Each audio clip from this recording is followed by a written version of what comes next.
Você assiste a mais um programa Roteiro Espiritualista, que apresenta hoje o consumo consciente. E quem nos fala mais sobre o tema é o nutricionista e mestre em desenvolvimento sustentável, Rafael Poubel. Seja bem-vindo, Rafael. Agradeço pelo convite. De nada, nós é que agradecemos. Bom, para os telespectadores entrarem no clima do nosso tema de hoje, eu gostaria que você definisse o conceito de consumo consciente. Bom, o consumo consciente, ou consumo solidário, ou consumo ético, tem várias denominações, né, para um novo momento de qualidade de vida que se almeja, né, na sociedade contemporânea, né?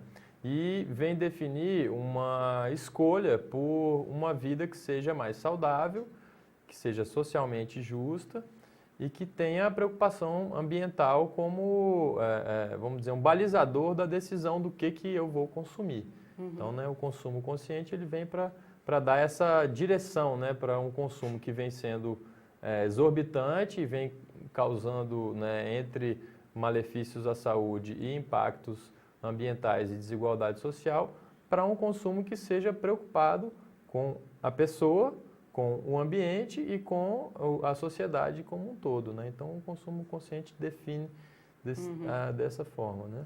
Bom, que categorias dos nossos produtos utilizados no nosso dia a dia, da população, estariam na categoria de consumo? Por que eu estou te perguntando isso? Porque consumo é um conceito muito amplo. Ele envolve alimentos e... que mais? Moradia, roupas, transporte.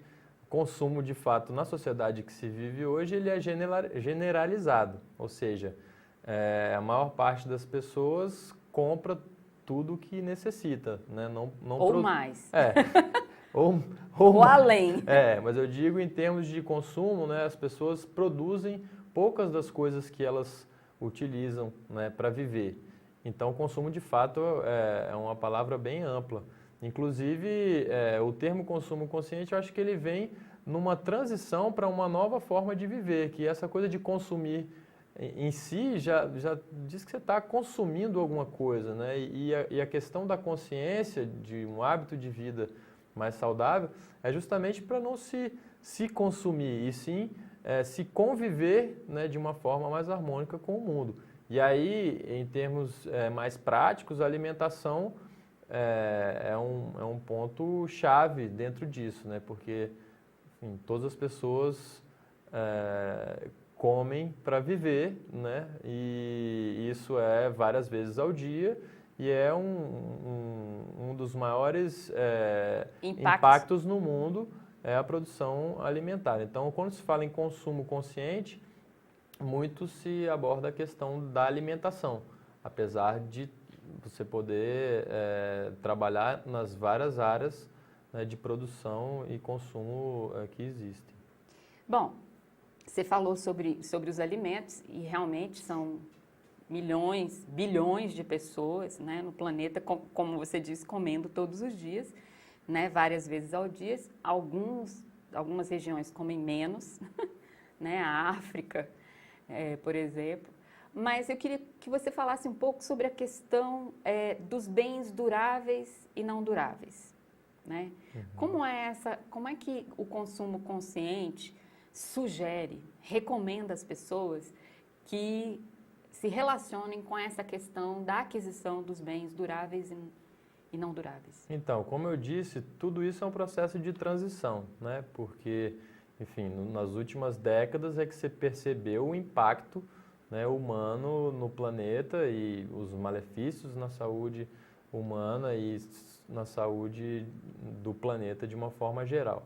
Então, em relação, voltando à questão dos alimentos, fica mais fácil de você fazer uma transição, apesar de ter hábitos e a questão da vida prática, né, cotidiana, você optar por um alimento que é produzido localmente, que é vendido numa feira, que tem uma maneira de ser produzida que seja orgânica e que impacte menos ao ambiente, e você realizar isso como uma opção, aí a um supermercado comprar um produto que você às vezes nem sabe de onde veio, como foi feito, ou quando sabe, se preocupa em olhar o rótulo, ele veio a milhares de quilômetros de distância, em boa parte das vezes.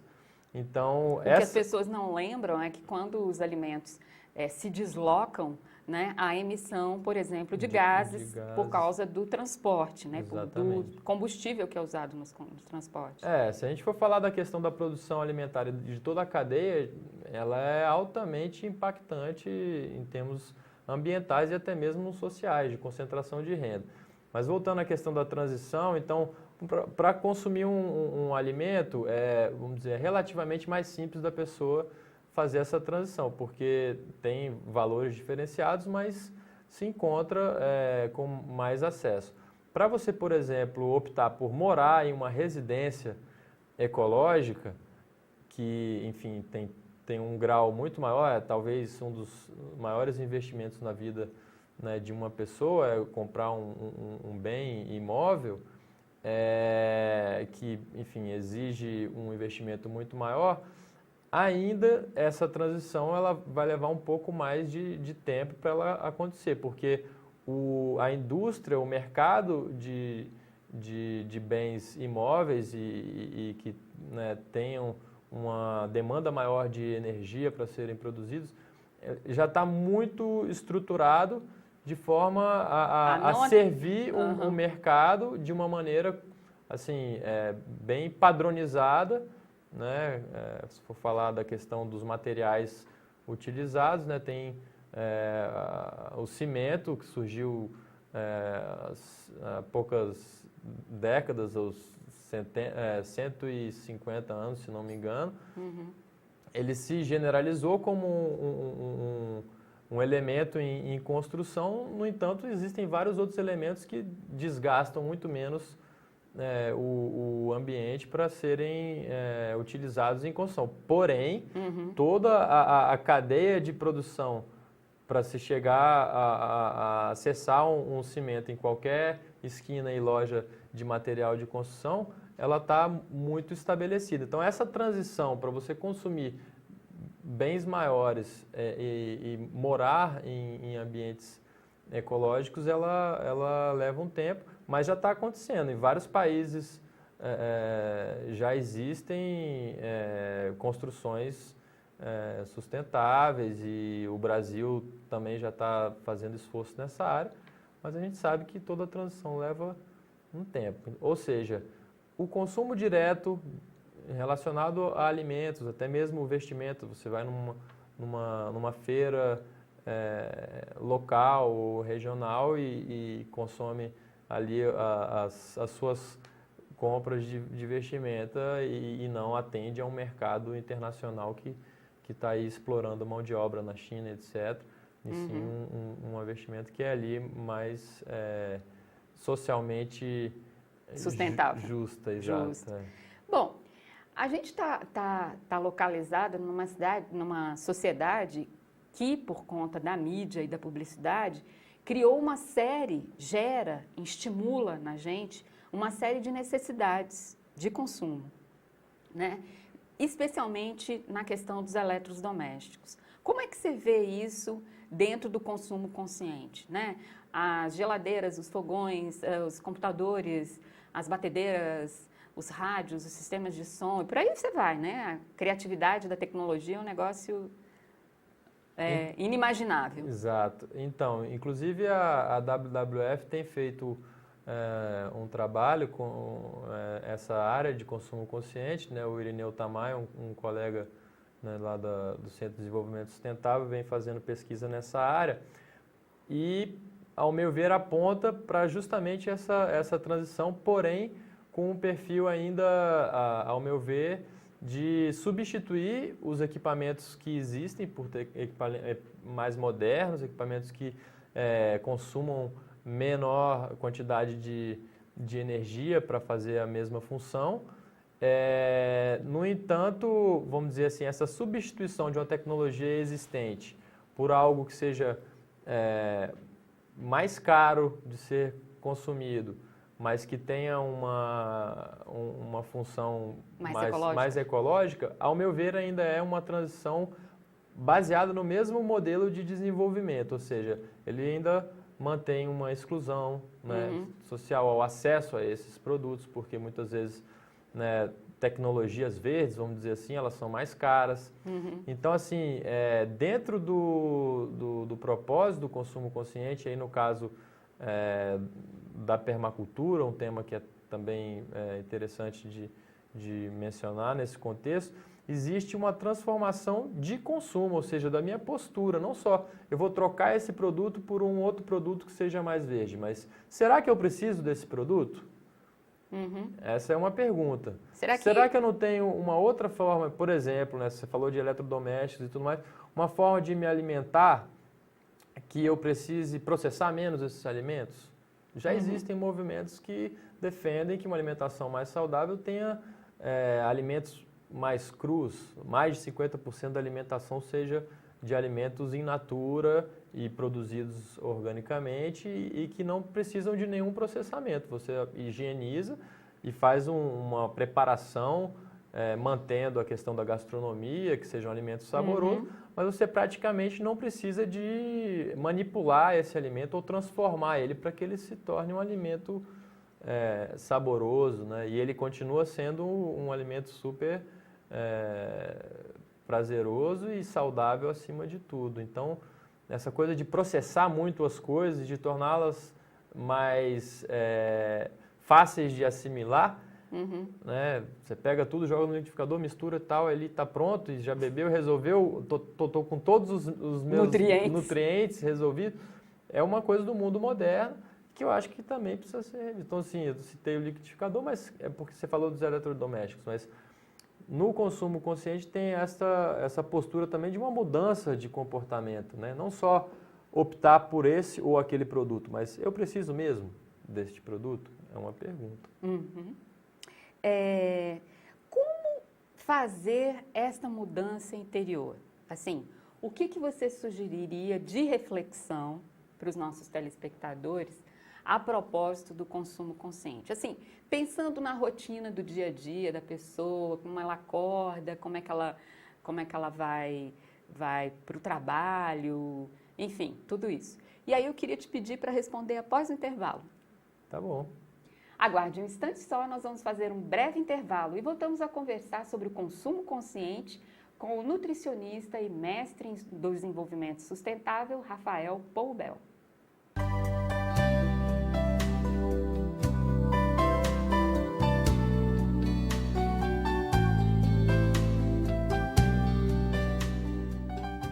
A Fratelli, divulgadora cultural e educativa, vem propor a você uma visão holística da vida, o equilíbrio entre corpo, mente e espírito, a harmonia entre ciência e religião.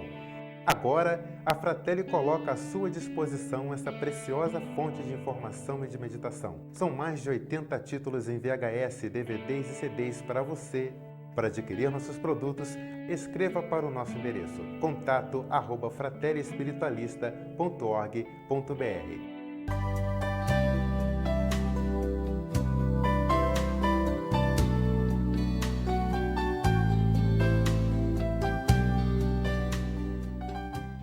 Você está assistindo ao Roteiro Espiritualista, que hoje recebe o nutricionista e mestre em desenvolvimento sustentável, Rafael Poubel, que nos fala mais sobre o consumo consciente.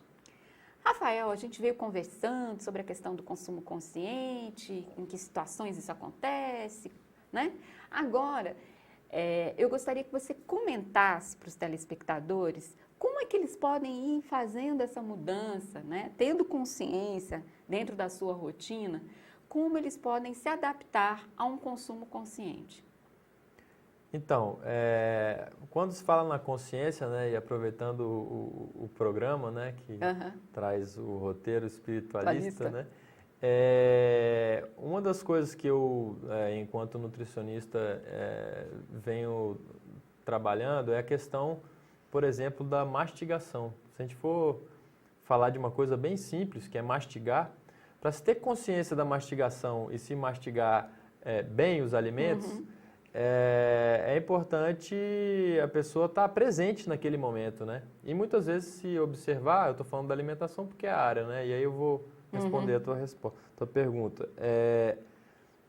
Geralmente as pessoas estão pensando no que elas vão fazer, o que elas deixaram de fazer, alguma resolução, atendendo telefone, etc, etc, e não estão presentes naquele momento e principalmente mastigando bem para poder ter uma boa digestão e uma boa saúde, né? Teve uma vez um médico homeopata que me falou uma coisa que eu gravei que eu achei interessante, que às vezes é mais saudável você mastigar bem os alimentos e talvez não ter uma alimentação tão regrada assim, do que às vezes você ter uma alimentação super regrada, mas você não aproveitar engolir aqueles alimentos sem nem mastigar direito, né? Então, assim, citando essa questão da mastigação, só para dizer o seguinte, para se estar mais consciente é preciso de um trabalho interior mesmo, de, olha, eu quero mudar a minha vida para ter uma vida mais saudável e para contribuir com a minha saúde enquanto pessoa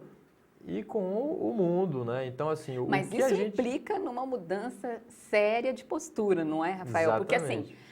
Porque você não consumir roupas que venham do exterior, né? Pensar sobre os eletrodomésticos que você vai comprar. Quer dizer, isso existe uma postura atenta no dia a dia, não? Exatamente. E aí, vamos manter o tema alimentação por ser o meu tema e por ser um tema, assim, que o consumo é diário, né? Então, assim, uma das coisas é, de fato, passar a consumir alimentos que sejam produzidos mais próximos de onde a gente mora, né? Então, a questão das feiras, né? Saber os horários e os dias de feira de orgânicos mais próximos de onde se mora e se programar, né, para poder comprar esses alimentos já é uma mudança importante no cotidiano, né? Porque a maioria das pessoas compra quando dá tempo, no lugar que está mais acessível, né? Ou é no supermercado mais próximo de casa, ou é no meio do caminho indo para algum lugar. Mas essa reprogramação do seu cotidiano já vai te levar a uma qualidade de vida melhor. Você já vai ter mais domínio sobre sua vida. Então, eu costumo dizer que para se ter uma vida mais saudável, é preciso olhar para a vida de uma outra maneira. Então, de fato, isso exige, né? Porque muitas vezes as pessoas fazem isso depois que tiveram algum tipo de problema de saúde, depois que, enfim, viram um problema ambiental, trazer um problema para a sua família ou para o seu ambiente, né? E aí a proposta é que a gente veja isso antes que seja tarde, né? Então, essa consciência ela é necessidade, não é uma coisa de filosofia ou ideologia, é uma necessidade. Então, o que era um movimento alternativo e até mesmo foi um pouco marginalizado, hoje é uma necessidade. Então, o mundo inteiro está enfrentando esse novo momento de crise, né? Me diz uma coisa, assim, você está falando sobre os alimentos e eu me lembrei da questão da reciclagem, né? A gente falou muito sobre rever as suas posturas de consumo. Como é que o movimento do consumo consciente vê a questão da reciclagem? Então, dentro do consumo consciente, aí se coloca como um movimento, né? Ainda penso que é um termo utilizado que seja um termo mais acessível, porque a nossa é uma sociedade de consumo, né? Apesar de ter sido uma de produção, ou seja, quem produzia era quem ditava o que seria consumido. Hoje a coisa está mudando, ou seja, existe de fato um movimento, mas não um movimento estabelecido, ou seja, um movimento do consumo consciente. O consumo consciente ele surgiu como um termo para denominar o que está sendo o caminho de transformação da sociedade. Então, dentro dessa perspectiva, eu vejo que diversos termos vão surgir.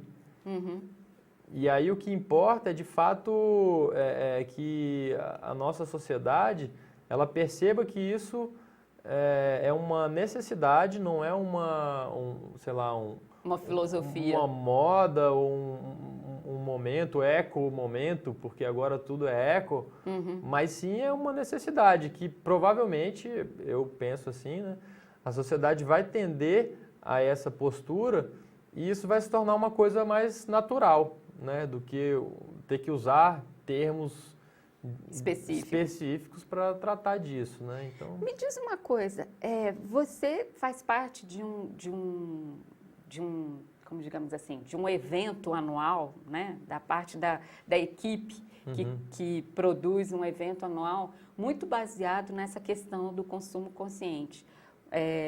Você pode comentar um pouco sobre o evento? claro, o que você está falando é o Puro Ritmo, né? Isso. Puro Ritmo é o Festival da Cultura Consciente. Então, dentro desse festival, tem uma área de gastronomia que trabalha a questão da alimentação saudável, né? Quando acontece o evento? Acontece em agosto anualmente. Em Brasília? Em Brasília, no Jardim Botânico. E esse ano a gente levou para Florianópolis. E a partir desse ano a gente quer fazer uma vez por ano aqui e uma vez por ano lá. E aí, além da questão da alimentação, a gente trabalha oficinas, né? Aí você falou da questão da reciclagem. A gente trabalha oficinas voltadas para a produção de alimentos de forma ecológica, com plantio agroflorestal. Oficinas de permacultura, tratando a questão... O que é permacultura? Cultura permanente, né? É um termo também, né, que daria para fazer um programa sobre isso, que nasceu na Austrália e está agora em vários países do mundo, que trata de uma cultura que seja mais permanente, que tenha Cultura no sentido...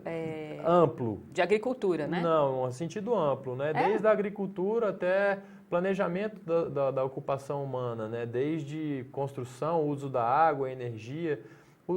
É como eu falei, os termos, eles são muito parecidos no sentido, assim, do que fazer, né? Então, voltando ao Puro Ritmo, ele está na 12ª edição e acontece no Jardim Botânico de Brasília e a gente tem já boas parcerias para a realização desse encontro, que no início, né, em 2002, eram 100 pessoas, hoje já são mais de 3.500 pessoas. Claro, são 7 anos, mas a gente vê que a cada ano só cresce, evidenciando esse momento de fato de um aumento de consciência, uma busca por uma vida mais harmônica, mais equilibrada.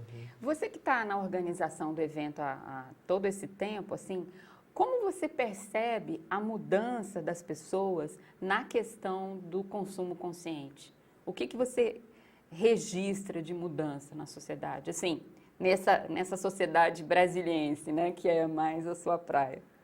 Então, como eu disse, a questão do aumento do público já é um indício de que as pessoas estão buscando mais, né, isso. Em Brasília também, no início, quando eu comecei a trabalhar com esse tema, né, a busca, né, principalmente através da alimentação, existiam poucos restaurantes naturais. Hoje você vai, na maioria dos lugares você tem restaurantes naturais. Na maioria dos restaurantes você já tem a opção do arroz integral e o arroz branco. Então, assim, essa questão da alimentação, eu penso que nesses últimos 5, 10 anos teve uma mudança muito significativa, apesar de ainda ser um percentual bem menor, bem pequeno da população que de fato se alimenta integralmente com alimentos orgânicos. Aí tem a questão do acesso, dos valores. Os supermercados eles tendem a cobrar um valor muito acima do que é o valor do produto. Então, volto a afirmar, um recado prático para as pessoas elas procurarem as feiras locais e os contatos dos agricultores orgânicos que produzem na sua região e estabelecer uma relação direta. E aí, o valor do produto vai ser um valor mais justo para quem está consumindo, para quem está produzindo. Você vai ter uma logística de transporte, embalagens e tudo mais bem menor, ou seja, bem menos impacto ambiental. E aí vão se criando novas redes de relação E eu penso que a transformação, de fato, de uma maneira mais ampla, ela vai vir desse processo, sabe? Eu acho que o governo tem toda a sua participação nesse processo, porém a sociedade em si ela vai tomar as rédeas se tudo der certo, né? Eu sou bem otimista, né? Tomara que isso aconteça. Bom, você está falando sobre a questão dos alimentos. Há muita sobra de alimentos, né? Muitas partes dos alimentos vão para o lixo. E existe todo um trabalho de aproveitamento disso para a agricultura, né? Assim, que tipo de dica você poderia dar para o nosso telespectador para o reaproveitamento dos alimentos em casa? Tem dois pontos. Um é eu consumir outras, vamos dizer, partes do alimento que são consumíveis. Por exemplo, a abóbora, você pode consumir a abóbora integralmente, né? Você pode consumir a casca, a polpa, as folhas, a flor, as sementes, claro, guardando um pouco de semente para produzir, porque ela é bem simples de produzir, mas enfim, ela é riquíssima. Todas essas partes da abóbora, citando como exemplo, são riquíssimas em nutrientes e muitas vezes as pessoas só comem a polpa.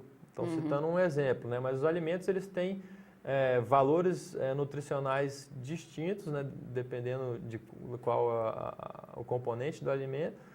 E uma vez que você descarte alguma coisa, isso pode ser feito o humus, né? Tem um projeto bem interessante aqui em Brasília que é o Minhocasa, que vende umas casinhas de minhoca para você fazer a compostagem do que é o resíduo orgânico da sua cozinha, produzir humus, que é um adubo fantástico, e se utilizar isso para um canteiro na janela de um apartamento para produzir ervas, de repente, né? Para produzir uma horta, quem tem em casa, ou então até mesmo em um apartamento, juntar com outros moradores e fazer uma horta comunitária no espaço público do prédio. Então, Brasília tem vários projetos bem interessantes, né, nessa área de aproveitamento. Que bom. Bom, Rafael, muito obrigada pela sua entrevista ao Roteiro Espiritualista. Eu agradeço muito também a oportunidade. Espero poder voltar e falar da permacultura ou de outros temas. Ok. Obrigada. Agradeço. E nós convidamos você para o nosso próximo programa. Obrigada.